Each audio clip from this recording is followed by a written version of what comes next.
I guess they were right. You just can't make money with Yu-Gi-Oh! At least, not unless you do it like this. Hey there. Welcome or welcome back. My name is Brandon, and I am the founder of the Card Pirates TCG store, aka the Card Pirate Captain. And today we are continuing to document the adventure of TCG selling with a conversation that has been running through my head since about the moment I started a few weeks ago. Is Yu-Gi-Oh! Profitable to sell? And specifically, is Yu-Gi-Oh! Profitable to sell on eBay, since that's where I sell everything. For context, I currently have 2 TCG IPs on my store, Pokemon and Yu-Gi-Oh! I do plan on adding more in the future, specifically Magic the Gathering, but if you want to see some of that, just subscribe and come back later. But to date, I have sold far and away more of Pokemon than I have of Yu-Gi-Oh! And while that's not a surprise to me, and most likely not a surprise to you, because I know Pokemon is a bigger IP by a mile and is comprised of collectors and of players, while conversely, Yu-Gi-Oh! Is mainly players, it does create a unique dynamic in the market for how people purchase cards, and I'm trying to understand that. Firstly, the IP being bigger for Pokemon means that there are more people overall who are looking for it. More buyers tends to mean more sales. It's a numbers game, simply.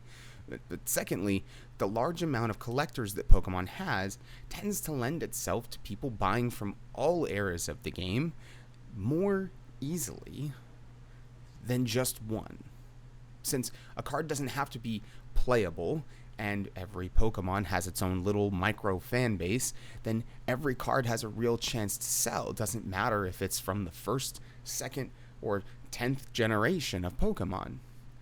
With that said, comparative to Yu-Gi-Oh!, which is a more player's game, where a card needs to be more playable if you want to move it with any kind of speed, it seems like Pokemon has an edge.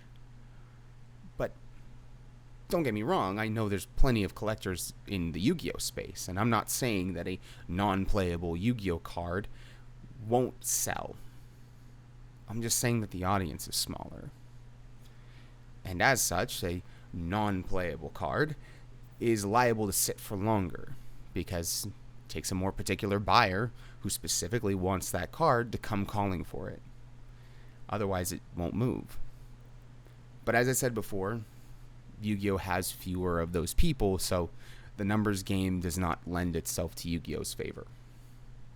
Because of this, and the fact that eBay, according to the internet, is good at selling cards that are of higher value, I was wondering if it would make more sense for me to have a TCG player store just for the Yu-Gi-Oh!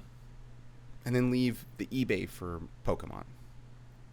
But maybe it's the fact that I have mainly Yu-Gi-Oh! Bulk that are not very high value, that's the reason why the cards aren't moving. Because, as the internet says, eBay is good for high selling or for high value cards versus TCG player for more of the playable and lower value cards. But that's when I had an idea. Maybe what's actually keeping the Yu-Gi-Oh! From moving as well is not that it's bulk cards that don't have any inherent value for people, but rather the fact that the pricing doesn't align with the value that the cards actually have. Actually, is more reasonable to think that it's that. You see, I follow the wisdom of floor pricing with my inventory. That means that there is a price that I will not sell cards below. This is because A, it makes sure I maintain a profit on all of my cards, and B, and if I'm being honest, probably a little bit more important than A, is that it ensures I don't have to think too much about pricing bulk specifically. My original floor price for everything was $1.99. That was Pokemon, and Yu-Gi-Oh! It was indiscriminate. This means that I walk away with about 50-60 cents a card, which is decent, and that's after the fees and shipping and all that. And it works for Pokemon, and I knew it would work for Pokemon because I had seen so many other people doing it the same way. But for Yu-Gi-Oh!, over those first couple of weeks, I only sold a pair of cards. And as far as Pokemon was concerned, I sold 15 to 20 of them. So, me being me, I went and attempted to do some research on YouTube and other places and tried to decipher where I was off. What was causing the Yu-Gi-Oh! To not be as sellable? Or was it just me? Is it just a me problem that I just need a bigger platform, or maybe there's just not as many people buying Yu-Gi-Oh! And while those things might have some relation to it, the thing that I figured out was nobody talks about selling Yu-Gi-Oh! Like this. Not at least the same way that Magic sellers and Pokemon sellers talk about it. You know, it's mostly players talking about playing the game, talking about experiencing it, and talking about how the new sets work and all that, but there really isn't anybody making any content that would explain, hey, this is how I'm selling my Yu-Gi-Oh! Singles. Which is kind of a little bit of a different conversation, but totally fascinated me. But really all I could come up with out of my research was, don't buy these cards at retail. Well, I already knew that, but that's why you weren't making any money off of it. But I digress. So I decided to try an experiment. I started listing my Yu-Gi-Oh! With a new floor price, and an aggressive one at that. I started listing them for $149. Not every card, of course, but any card that TCG Player has at market priced under 15 cents goes at $149. Cards that are 15 cents to 40 cents, those go up as high as $1.79, and then cards that are 50 cents and above, $1.89 and beyond.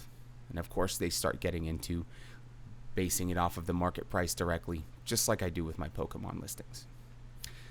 So I started doing this a little over a week ago, and so far, I have seen an increase in the sales of my Yu-Gi-Oh! Cards.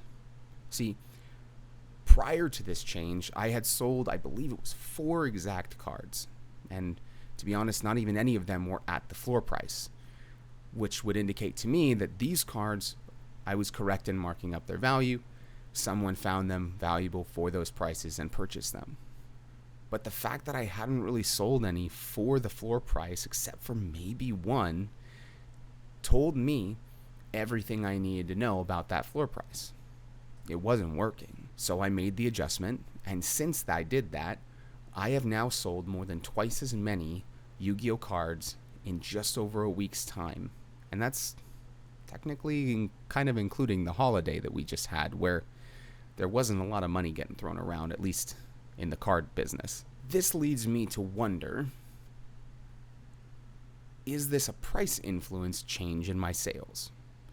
Did people seeing it at $199 think $199 is a fine price, I just don't really want to buy that card, or I just don't want to really buy those types of cards?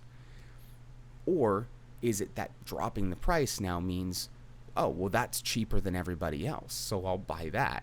I don't know, because it seems like TCGs are just inherently more opportunistic of a purchase for people. Like, people will buy from where it's easiest at the time in which they find what they want, as long as the price is not beyond what they're willing to spend. So my current theory, which I reserve the right to change when I get more information about this, is that Yu-Gi-Oh! Needs a lower floor price than Pokemon.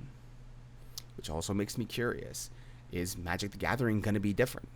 Once again, if you want to see about that, hit the subscribe button, come back this week.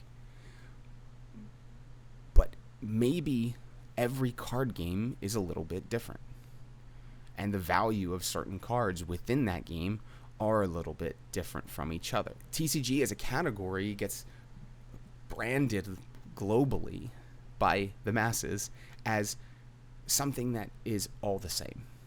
That the only things that stand out are the extreme value cards, the first edition Charizards, the major Pikachu cards, the LeBron James or some other, you pick whatever name of athlete in whatever sport, rookie card that blows up. I think what it really comes down to is that each IP, each category and subcategory of card has specific nuances.